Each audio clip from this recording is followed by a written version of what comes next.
Dans son livre important, The Thriller Day Wave, Samuel Huntington a souligné que la division au sein de l'élite dirigeante est un signe clé de faiblesse dans les régimes autoritaires. Lorsque des membres éminents de l'establishment rompent avec le système, cela déclenche souvent un ensemble plus large de changements. À l'inverse, quand vous ne voyez pas de telles défections, cela signifie que l'autocrate pourra probablement survivre. Le dictateur syrien Bachar el-Assad offre un exemple de ce principe à l'œuvre. Alors, comment pourrions-nous appliquer cela à la Russie d'aujourd'hui? L'échec de l'attaque a révélé une certaine dissidence au sein de l'élite dirigeante russe, mais Vladimir Poutine a apparemment été en mesure de l'étouffer en un jour ou deux. Il semble que la progression n'ait obtenu le soutien public d'aucune personnalité clé du Kremlin, ce qui pourrait expliquer pourquoi il a mis fin à sa marche chimérique sur Moscou. Poutine a passé une grande partie de son mandat à écraser la dissidence des libéraux. Maintenant, il soumet ses challengers du côté nationaliste. Les luttes de pouvoir au sein de l'État russe se déroulent dans une boîte noire. Comme le disent les lignes souvent attribuées à Winston Churchill, les intrigues politiques du Kremlin sont comparables à un combat de bulldogs sous un tapis. Un étranger n'entend que le grognement, et quand il voit les os s'envoler, il est évident qui a gagné. Car maintenant ce sont des progressions, des os que nous voyons au sens figuré et peut-être bientôt nous les verrons littéralement. Ce qui n'est pas une question de spéculation, c'est l'état de la société russe. J'ai été stupéfait par une statistique depuis que je l'ai lue. Un homme russe de 15 ans a aujourd'hui la même espérance de vie qu'un homme de 15 ans à Haïti. N'oubliez pas que la Russie est l'un des pays les plus riches du monde en termes de ressources naturelles, et c'est une société urbanisée et industrialisée avec des niveaux d'éducation et d'alphabétisation comparables, voire supérieurs, aux pays européens. Cette analyse provient d'un document de travail d'août 2022 du chercheur Nicolas Eberstad, qui a longtemps étudié la démographie. Il souligne que depuis 3 décennies maintenant, la Russie se dépeuple.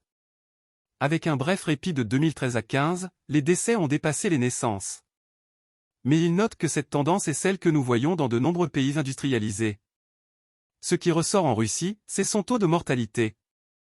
En utilisant les données de l'Organisation mondiale de la santé, en 2019, avant tout effet du Covid ou de la guerre, l'Organisation mondiale de la santé a estimé qu'un garçon de 15 ans en Russie pouvait s'attendre à vivre encore 53,7 ans, ce qui est à peu près le même qu'un Haïtien et en dessous du espérance de vie des hommes au Yémen, au Mali et au Soudan du Sud.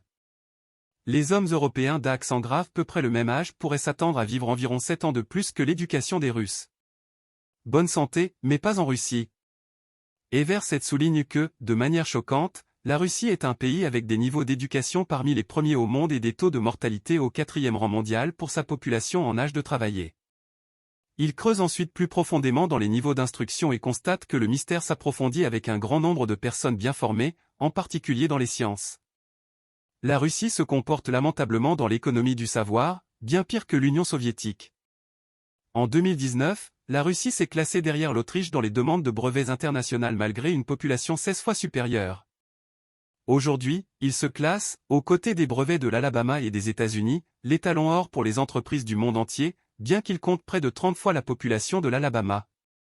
Tous ces chiffres vont probablement s'aggraver étant donné les centaines de milliers de Russes urbains et éduqués probablement bien formés qui ont fui le pays après son agression contre l'Ukraine. Qu'est-ce qui explique l'incroyable décalage en Russie? Un nouveau livre du chercheur Alexander Etkind, La Russie contre la modernité, affirme que Poutine a créé un État parasitaire qui tire ses revenus de l'extraction de ressources naturelles plutôt que de toute production créative, et qui ne remplit aucune des fonctions d'un État moderne en termes de assurer le bien-être de son peuple. La corruption est intrinsèque à ce régime kleptocratique, dit Atkins, notant que la Russie post-soviétique a connu l'augmentation la plus rapide des inégalités au monde. Après les manifestations contre lui en 2011 et 2012, qu'un Poutine enragé a imputé à la secrétaire d'État Hillary Clinton, l'État russe est devenu encore plus anti-moderne. Vous voyez, pour le régime de Poutine, l'Occident représente désormais des forces de modernisation sociale, économique et politique qui pourraient infecter la Russie. Dans son discours alors qu'il lançait la guerre en Ukraine, Poutine a accusé les États-Unis de chercher à détruire les valeurs traditionnelles de la Russie et à lui en imposer de nouvelles, qui citent directement conduire à la dégradation et à la dégénérescence parce qu'elles sont contraires à la nature humaine pour Poutine modernisant la Russie. Créerait une société civile plus active avec de plus grandes demandes pour de meilleurs soins de santé, plus d'opportunités pour les citoyens ordinaires et moins de cas. État leptocratique. Et donc il prône une Russie traditionnelle qui célèbre la religion, la morale traditionnelle, la xénophobie et la stricte conformité de genre, bien sûr. À quoi tout cela s'ajoute-t-il? Je n'en suis pas sûr, mais il est juste de dire que le plus gros problème de la Russie n'est pas qu'elle est en train de perdre la guerre contre l'Ukraine, mais plutôt qu'il est en train de perdre le 21e siècle.